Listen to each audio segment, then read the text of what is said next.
And we say hello to Emma James. Hi there. Emma, Dove Alphon was asking if anybody had bugged the room when Vladimir Putin and Donald Trump met. If they did, I don't know about it, so I can't bring you the inside track, Darn. I'm afraid. But it is what everybody is talking about, and obviously the fact that there were so few people in that meeting does mean that there's been a lot of speculation about will we ever really know what was said. I think the Huffington Post... That's my favourite headline. The Huffington Post front page is I think the best thing I have seen online. Trump meets his maker. It's a real kind of play on words, obviously the implication being that it was Vladimir Putin who made Donald Trump the president. We know from Rex Tillerson that supposedly this issue was addressed, the issue of Russian meddling in the US election. In a robust fashion. Apparently so, and unsurprisingly, Vladimir Putin, I nearly called him Donald Putin, that would have been a strange one, did actually deny having played any role in it whatsoever, so no great shocks there.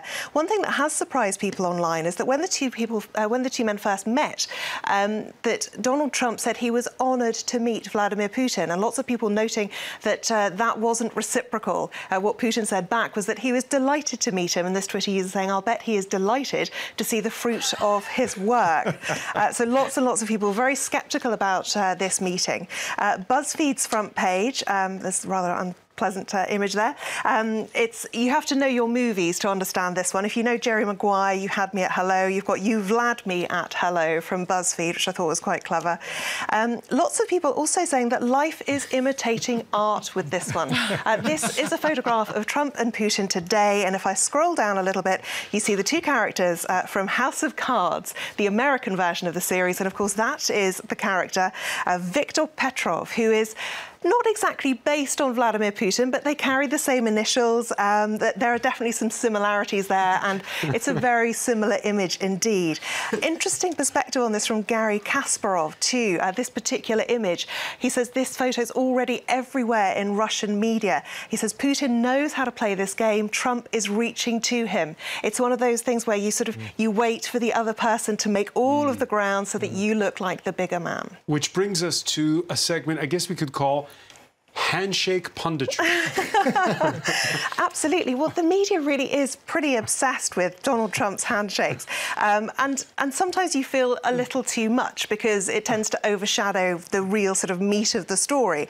But of course, everyone wanted to see what would happen here because while Donald Trump has seemingly toned his handshakes down a little bit, perhaps since he met Emmanuel Macron and he was beaten at his own game, but certainly this was a fairly friendly, cordial affair. You see there was a little pat on the arm, then a pat on the back. Some people very unhappy about it. This gentleman saying that the handshake and the back rub is the most un-American thing that I've ever seen, then adds in brackets since Trump's speech yesterday. But obviously the Trump supporters have a very different take on this.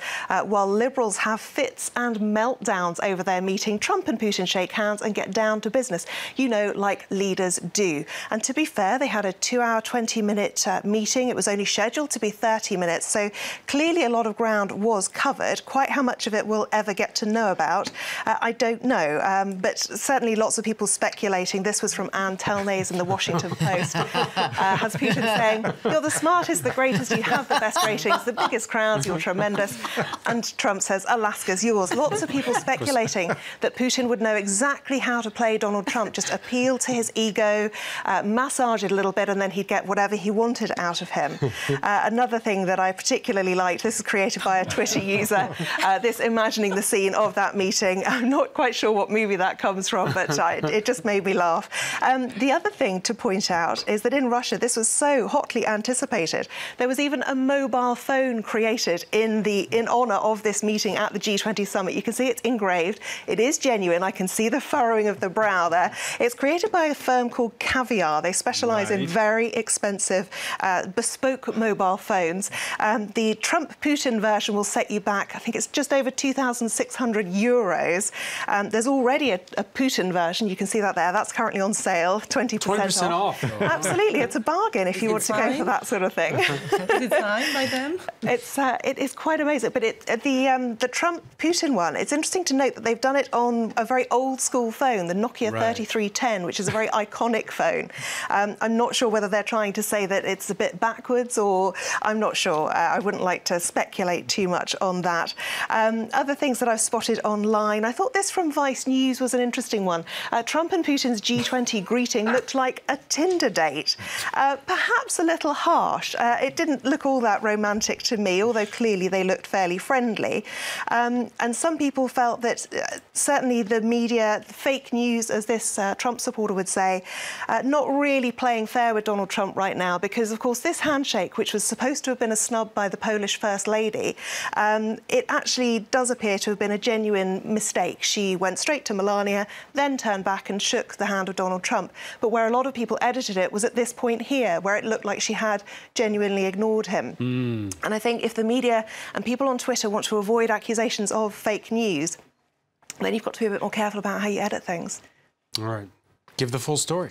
Exactly. Emma James, many thanks. As we do here. As we do always here. Many thanks. I want to thank our panel once again. Thank you for joining us here in The World This Week.